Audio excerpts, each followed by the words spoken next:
Thank you everybody for joining us today. Really pleased to see you all. Really happy to have you all on board. Things are definitely turning a bit more autumnal now with the little chill in the air. I've got my shawl out already. I'm sure you'll all be preparing to bring out your winter wardrobes as well. Very thrilled now to have most of our destinations back in the sort of light with the announcement from the UK government about easing the travel restrictions. Of course, there are still restrictions in place from the other side, but I'm sure things will be easing up now. In particular, with the Indian government, we are sort of poised to hear more about how reopening of the country to tourists. There is news in the media of them shortly allowing tourist visas to be granted again. So fingers crossed for that. And yeah, so things are looking up, and we wait to hear more about that. But today we are here with John Webster, who's an author of a book called On the Asian Highway. Now, John traveled to India overland in 1970s. This is something that I don't think we'll be able to do for a very long time, certainly not in my lifetime. It's always been a dream of mine to be able to do that journey. I don't see it happening, but I can travel vicariously through you, John, today. So let me hand over to you, and let's all hear about your wonderful adventures back in the 70s. Well, thank you very much. Yeah, we set out in late September 73, returned in May 74. And for me, this was an epic adventure. And we kept a kind of diary as we were traveling. Then I wrote it up on return as a journal. Then I tried it out as a novel. But none of these approaches really worked as a permanent record. Earlier this year, though, I found that in the form of a narrative poem, it just fell into place. And that's resulted in this, On the Asian Highway, which I've published through Amazon. So I'll read extracts, beginning with the Overland Journey, with glimpses of Europe, Turkey, Iran, Afghanistan and Pakistan. Then the arrival in India with impressions of Amritsar, Dharamsala, the Grand Trunk Road and Varanasi, and then going down south to Chennai, then Madras, and leaving India via Goa and Agra. And finally, as I've had the opportunity to make return visits since the 80s, offer some perspective on India as I've seen it developed. So essentially, we'll whiz around India in just over 25 minutes. Here goes. It had started with the question, what shall we do with this? There was some surplus money, and her answer came back quick. Why don't we go to India? That's always been my goal. And from that very instant, we assumed a traveller's role. So there we were in Blackheath with 4,000 miles to go, both anxious but excited and becalmed beside the road. As we would learn repeatedly, the first lift of the day could seem to take forever. When would we get underway? And yet it happened, we were off and France was soon behind. From Mont Blanc's approaching tunnel, we saw lorries crawl in line. Then down the autostrada fine for southern Italy. A ferry from Otranto's pier would see us on to Greece. Our last hours in our Europe home, we sensed a change of state. A house, Alexandropolis, eyes painted on the gate. Then land that flattened steadily as we headed out of Greece. A river at the border post that heralded the east. So now we were in Turkey and the land grew sparse and spare. 2 engineers on holiday took us on for company there. They took us on to Istanbul. We saw the city's wall, so massive though unable to prevent the city's fall. Next day we took the ferry and crossed the Bosphorus Sound. Out of Europe into Asia, the moment seemed profound. We looked back over Istanbul with its minarets and domes, stood against the pale blue sky as the wake behind us foamed. Then when we were underway, another change we found. In Europe, nearly everywhere, man's signs are all around. Now as the bumping bus moved on through mountain valleys vast, humankind dwindled to nothing, its power overcast. Okay, so we were in Iran, the country of the Shah, whose modernistic impulses at the border post we saw. Tehran, a bustling city with countless impatient cars, beyond mountains with their snow line, neither near nor far. On east again, but to Taibad the lorry had to go. We were stood there in the desert, both elated and alone. A sign read, "The Asian Highway," and a red sun slipped from sight. A solitary shepherd gave us shelter for the night. Next day, the Afghan border post loomed up out of the sand. Our visas were in order. We were in Afghanistan. We saw the mosque in Herat with transcendent turquoise wall. We heard the muezzin's summons, the faithful for to call. There was a burgeoning tourist scene that catered to us lot, with bakeries and craft outlets and scarf and carpet shops.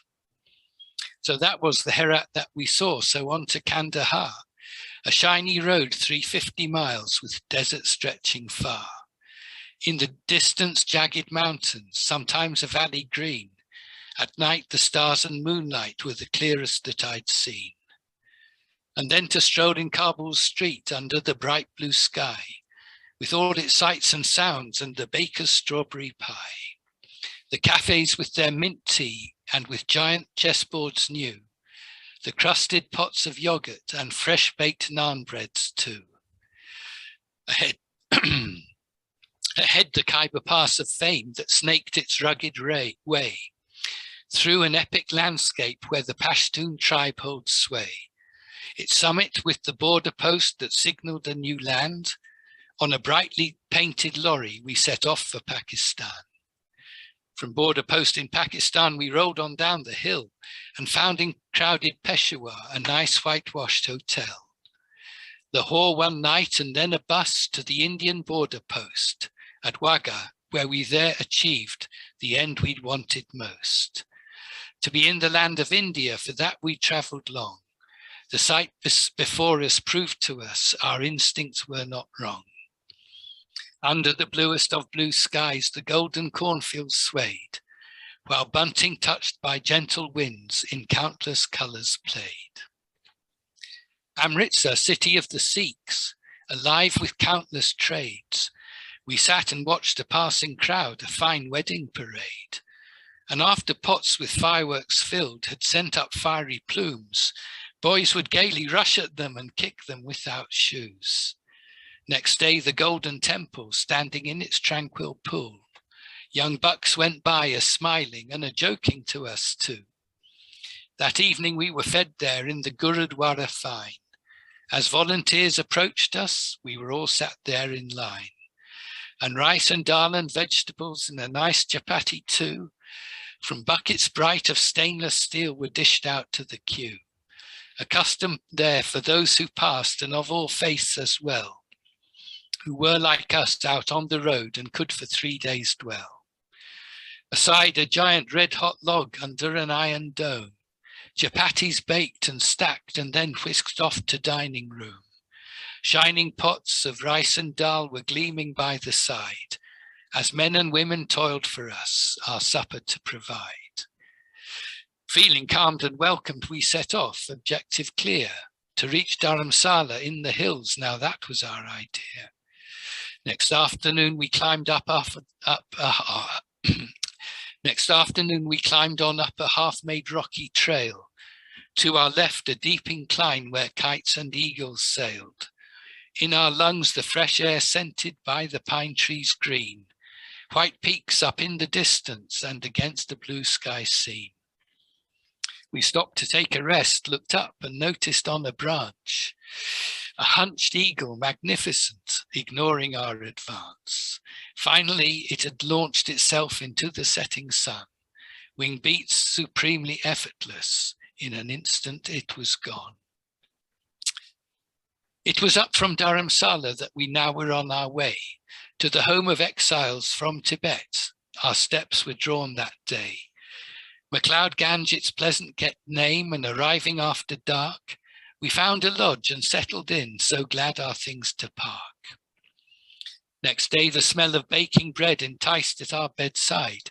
We saw around the settlement where all seemed occupied, with chopping wood or weaving cloth where hands in tunics turned, raw wool to twisted fibre threads to work on roadside looms.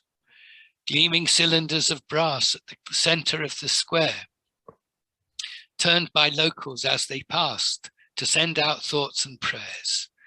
Serious pilgrims prostrating themselves stretched out in the dust. Around, signs of a culture there refusing to be lost. We went down to the monastery to see a unique sight, the maroon-clad monks whose chanting made up their daily rites. Sound that fell and rose and fell and changed and never quite resolved, mixed with trumpets, cymbals, bells, while prayer wheels revolved. Now we had hitched the Grand Trunk Road from Kabul through Lahore. At its westernmost beginnings, now we joined with it once more.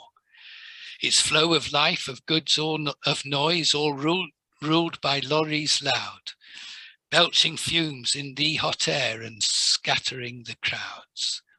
Let me speak of travel with those lorries overflowing, a wave not thumb to indicate we wanted to get going.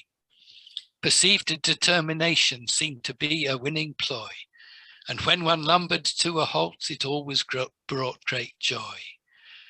A driver and his assistant with gleaming friendly smiles, images of gurus, gods, and woodwork painted bright. From the windows, birds eye-catching perched on telephone lines, people walking purposefully with some encumbrance piled. To take advantage of cool nights and fairly empty roads, convoys took on new drivers, and then through the night they drove. Above the cab with ropes and tires, we could sometimes sleep. We drifted off under the stars with gently whooshing trees. Stopping when the morning came and lounging on charpoys, bustling, bringing water, snacks, out came all the dhaba boys. The cook looked so important as the breakfast he prepared, his wood-fired oven fired up, no effort would be spared. Onions, garlic, chili, gingers, fresh coriander chopped, spices roasted, toasted, ground, then added in on top. Then a hefty ladle full of dal from a massive pan, sizzled in and odours rich throughout the dhaba swam.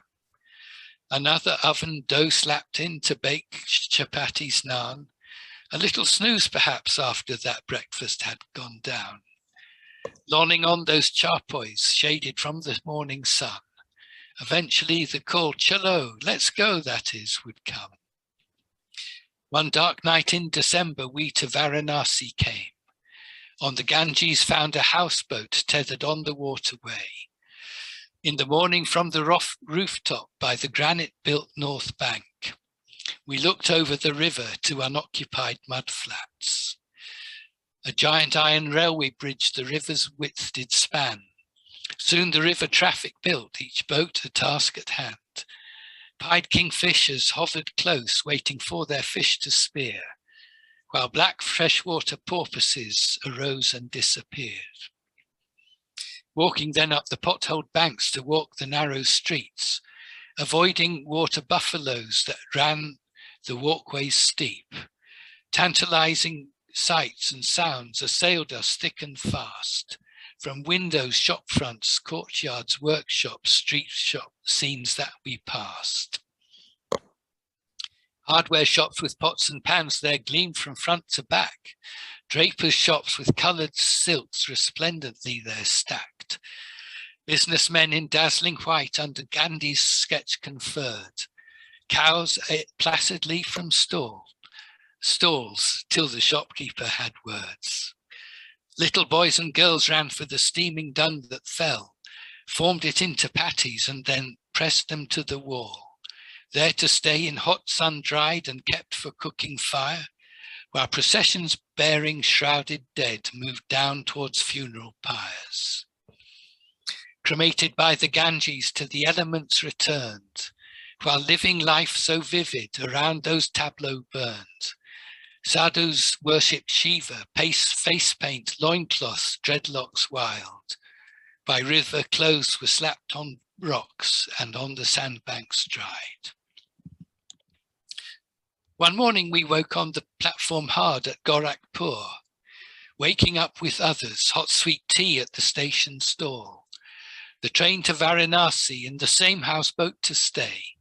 We got our map out on the roof and planned our next essay.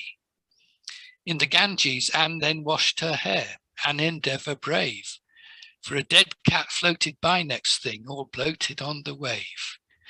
In truth, we were both feeling a little dull and flat, but there were some incidents of note, i.e. that floating cat.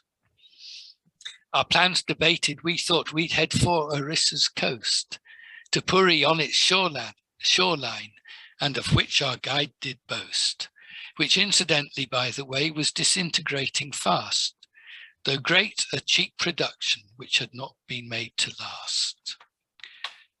We got a lorry convoy which was for Calcutta bound. They told us it would travel nearly each mile of the ground of the way to Puri, and so now we could unwind, enjoy the road with all its life, courtesy of drivers kind. One day about to start, a snake began to cross the road. The driver turned the engine off and stopped for it to go. A sacred thing for him, perhaps, his duty to defend. By the roadside brush it disappeared and he started up again. Nowhere the chronic malnutrition we'd seen in Nepal. Though living on the edge deprived, none seemed to be that poor. Yet everything was used, recycled. Folk skills, we agreed, showed how in their daily lives no waste could they concede. This I've not forgotten when we got back to the West. When the tiniest thing is scarce, we all get so upset. I think back to those Indians making the best of things, ingenious, adaptive, using what their shrewdness brings. So we found our way to Puri, where, right on the Bengal Bay, a lodging house we stumbled on, a real fine place to stay, with lots of Western travellers who'd come to meditate at the Kriya Yoga ashram near, where peace was on the slate. It was truly, definitely a most fine sight to see, sitting cross-legged travellers who aimed to proper breathe, still and concentrating on a goal not to be sought, with conscious mind but only through unself-consciousness brought. Once for evening ritual to a local shrine called round, in darkness sat with smoke and fire and gongs that did resound. The ceremony over, sadhus' yogic muscles flexed, lifting themselves off the ground, legs crossed behind their necks. Anyway, the time moved on, and the time came to depart. We got out on the road and made a creditable start. Well, we've hitchhiked all round Scotland, and this is just the same. We'll hitchhike all round India without the slightest pain. But at Vishakhapatnam, the comparison broke down. The distance was just so immense, and a station there we found. That Coromandel express train took 14 hours long. Though when dawn came and tea came round, we then looked out upon the slowly passing dwellings of Madras and its outskirts, and soon in the central station all passengers dispersed. In a churchyard by the Long Beach we could put up our tent. A family connection had smoothed things out ahead. Our wee blue tent, the whitewashed church behind the blue sea. Each morning crowds of local kids their breakfast to received. There was a quieter, calmer feel to everything around. More polite and ordered, more spoken English to be found. R.K. Narayan redolent with small town quality. Those of different faiths and none, coexisting peaceably. Of course, we loved the kids who kicked fireworks, slapped down dung, the energy, vitality, so picturesque and fun. Yet here the neat school crocodiles, the plats and uniforms, laid foundations of contentment with breaks and chances born. We had a tiny compact stove and breakfast lunch we made, but went at night to cafe near where good food was arrayed. Meter coffee in the cafes, a spectacular folk skill. Ganesh, Shiva, Jesus gurus behind the wall did fill. And at Mahabalipuram, the memories still bright. We tasted coconut chutney that went with dosa right. The beach out to that beach retreat, the road out to that beach retreat, now that's still in my mind. A single track of tarmac there protruding from the sand. The sea to left, a pale blue sky and casuarina trees. The hot, hot sun, but finally a gentle cooling breeze. This time we were more clued up to shore temple repaired, and sculptures fine in solid rock we did home in on there. The temple moderately small, but made so beautifully, standing its form perfect, black stone weathered by the sea. There were some final sunsets from the ridge that looked inland, over water, palms and paddy fields. Then we had to plan for our returning journey as our farthest point we'd reached. Now we were heading north and west, no longer south and east. Now traveling in India repeatedly contrasts the heat and dust with havens pure that in the memory last. And so we found with Goa's shores so gruelingly reached, now our blue tent was proudly pitched by the Anjuna beach. On a terrace, on an outcrop, under a grove of palms, we looked out on a stretch of sand where waves lapped soft and calm. A local came, shinned up the palms, to us their fruit he brought. At night the sound of gentle waves that washed away dark thoughts. So we explored the rock pools with their creatures so bizarre, cooked suppers on an open fire underneath the stars, wrote messages upon the beach, all things must pass was mine. Anne thought it much too gloomy, I reckoned it was fine. Eventually we set off north, the hill behind to climb, wondered at a ruined fort and a ferry caught in time. Crossed the Chapori River, then up the beach for miles, rocks extending needle-like, the signal we'd arrived. For there behind a hidden lake just inland from the sea, fresh water shallowed, sheltered by surrounding hills and trees. The fiery sun creating tiny rainbows on its floor, there moving with the ripples when the wind its surface scored. On up past the cashew trees, where the jungle trees began, a path up to a special place, a solitary banyan, a sacred place for villagers, a place of peace we found, where we could close our eyes and just take in the world around. Like being underwater, treetop surface of the sea, spring growth, nature reasserting all its vitality. Soft rustlings around us, sunlit patterns on the ground, chipmunks chasing, green shoots sprouting, bird song all around. Then the equilibrium broken by a crashing sound. In the distance, coming nearer, alarming too, we found a troop of monkeys making its way down the sloping hill. Through the treetops travelling, their noise the senses filled. Then fading to the distance and the quietness returned. At last we'd walk back to the lake, again the sand would burn. I wrote there, silence at last, with need for true peace slaked, those my last recollections of Goa's Arambol Lake. With April come regretful, we set off with sense of loss. Petrol engines met with once the Chapori River crossed. Whitewashed churches, beaches, palm trees, now all left well behind. The sensory assault of India once more we'd find.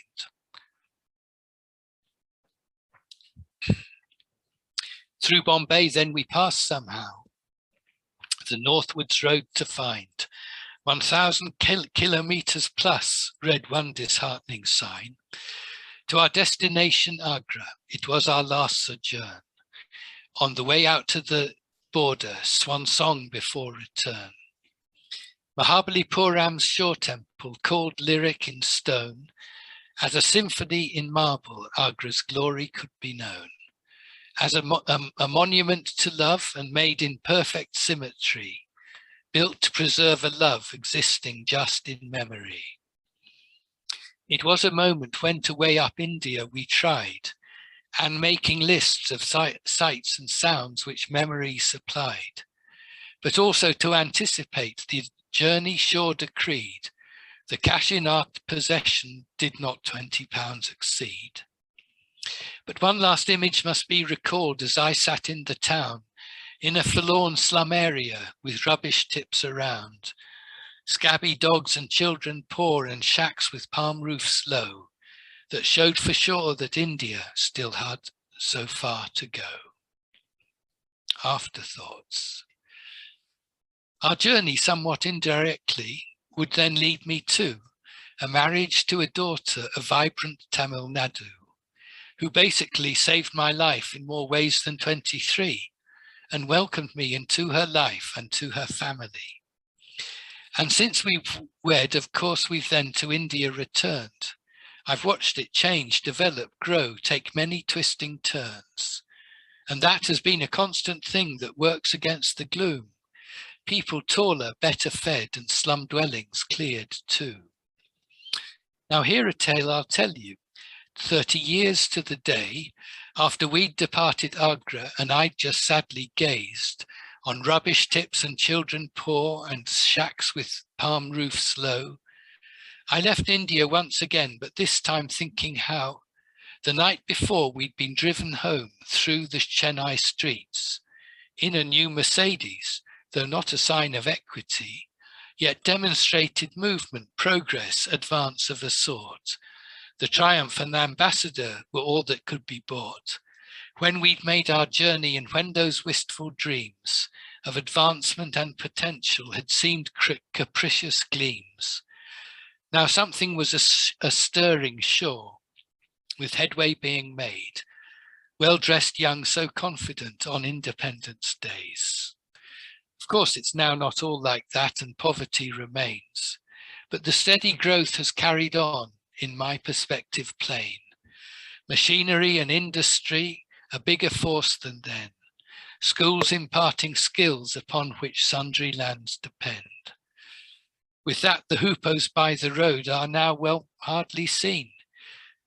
The golden-backed woodpeckers in retreat from urban scenes. Those hillside stations like MacLeod Gange built up tourist sites.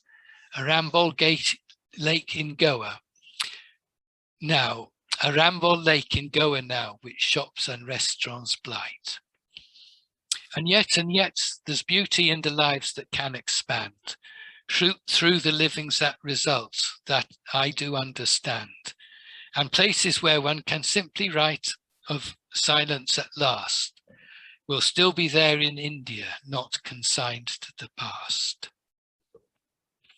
I think the advertising for the Indian Tourist Board will say India will change you and strike a hidden chord. That's quite right. I've never forgotten all those varied scenes, and that hidden chord still sounding, still ringing out in me. So that's the end of the extract. That's fantastic. Thank you. My gosh, so much to take in. Oh, thank you. Yeah. If anybody has any questions to ask John about his travels back then or thoughts now, please, you are more than welcome to do so. We actually have a question from Gracia Fellman. I hope I said that right. The question is, John, she says, what an incredible experience. Sorry if this is a difficult question, but is there any single highlight or place from your journey that stands out as the most memorable? I think too. I think MacLeod Gange and Varanasi were both really deep sort of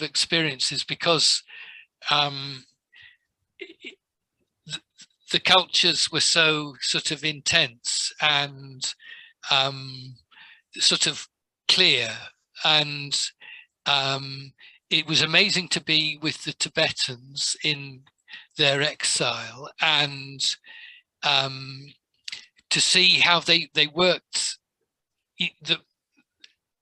There wasn't an idle moment, really. When they were walking, they were twisting wool, they were chopping wood, they were setting up bakeries, and that industriousness was amazing. And then, of course, the monks chanting, and then Varanasi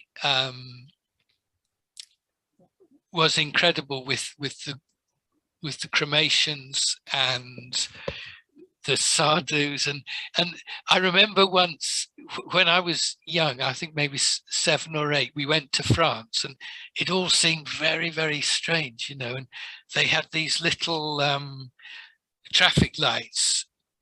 They have the main traffic light and then small ones underneath, possibly for bicyclists, and it all seemed so strange. But those cultural sort of immersions was really, really different, and possibly, so I'd possibly single out those two of what I talked about. Great. One more question from Gracia is, after a year on the road, was it difficult to adjust back to Western life? It was horribly difficult, horribly difficult. And the book goes into this at the end, because sort of I got hepatitis on the way back from drinking not good water, and that was a kind of I think when you've basically got jaundice,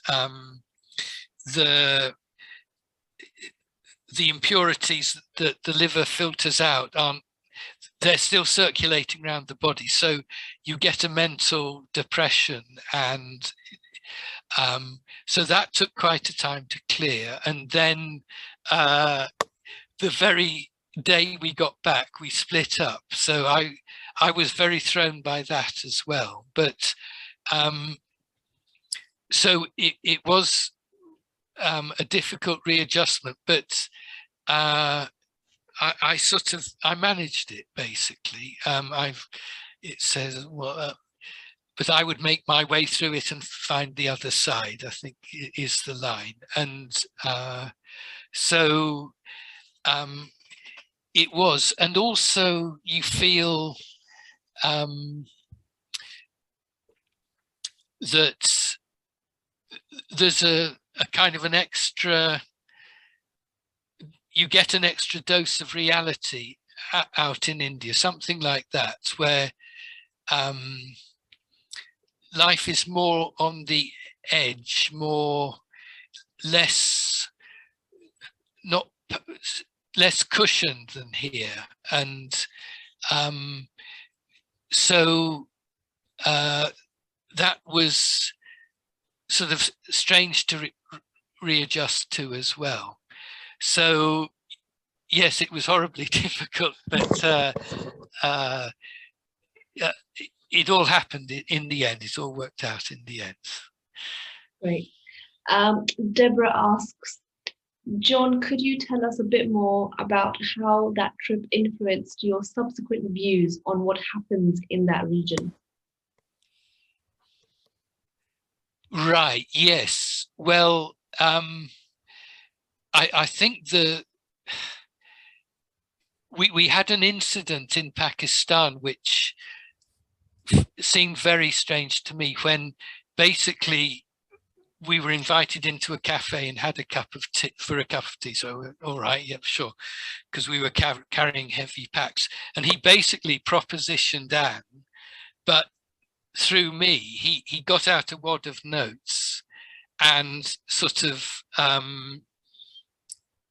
you know, made a proposition. But it was to me that he assumed that I would give permission for this thing to happen, which of course didn't happen. But that's influenced my view on things like the grooming incidents that have been happening in this country, and sort of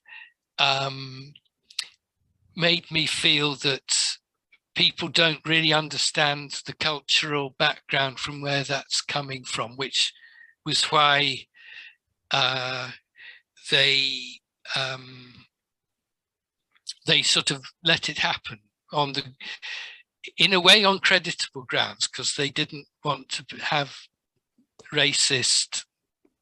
behave in a racist manner. But in a way, though that's creditable, you also have to look at things clearly. So that has been the sort of major, the most obvious way that the journey has affected. But it's also made me sort of appreciate, you know, the industriousness of people from the region who come here. I mean, it's amazing to me that, you know, people can just come here, set up and get going and start a business or an enterprise. And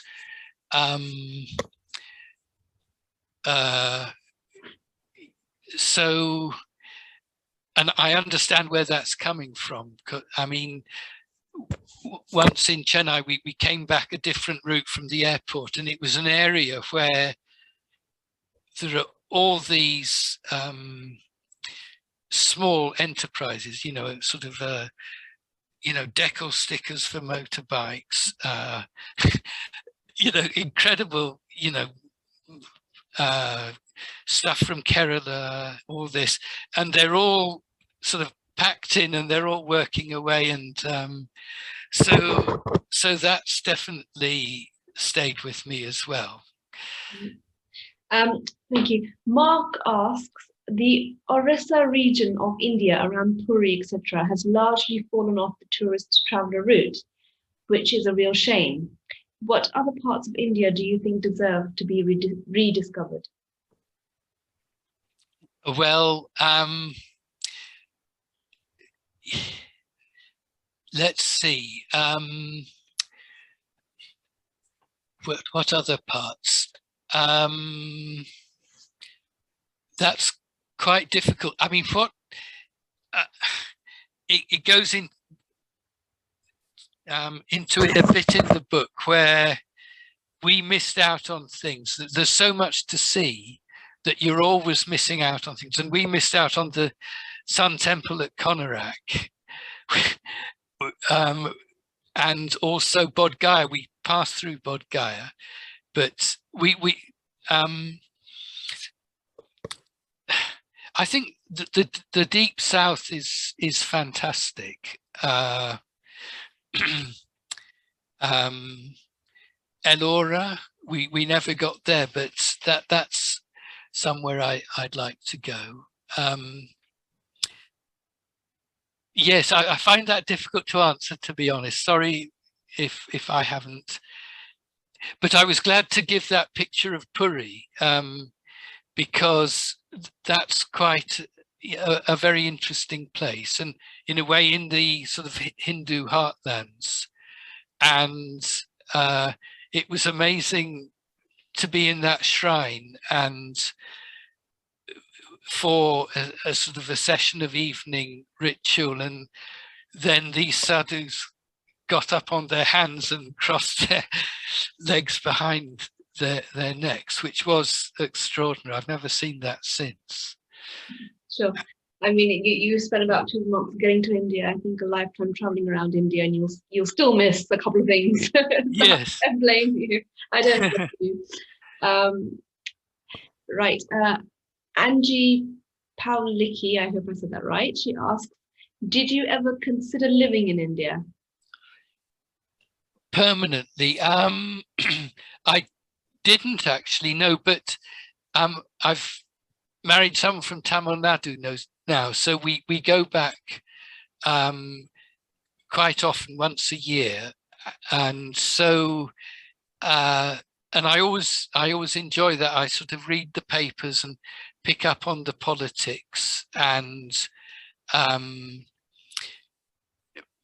do like, I mean, I think Europe's got a lot going for it in its sort of balance between sort of American individualism and the sort of non-welfare state societies like, you know, of Asia.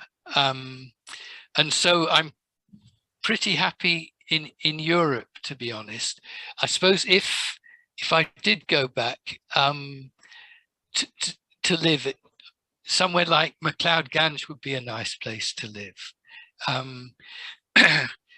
We had friends further up the hill who had an old colonial bungalow, and somewhere like that might be a nice place to settle. Sure. Good. Well, food for thought. Last question here. Peter says, I guess your reading is something to rival Rime of the Ancient Mariner. Glad this had such a happy ending. I hope the photos were worthy of the experience. This is something that I asked you earlier, didn't I, about the photos? Oh, yeah. Well, yes, I realized afterwards it is in the same meter as the Rime of the Ancient Mariner. And then I looked at it a bit more, and it's apparently it's a narrative verse rhyme that goes back centuries. It's called the 14er because every line has 14 syllables, or should. And that it's interesting because if it's got 13 syllables, it's more direct and punchy, but the 14 just gives it a little bounce, and it sort of goes on. And so after, oh, should I have called it the Rime of the Asian Highway, but was too late with that one.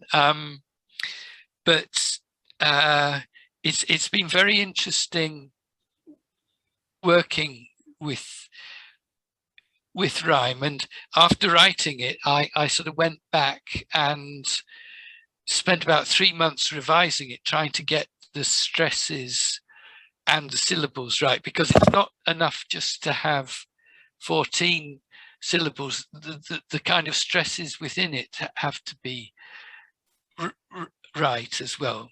But then somebody told me the other day, oh, it's all right if you have 13 or 15 syllables, that's allowed because it sort of points up the main rhyme. So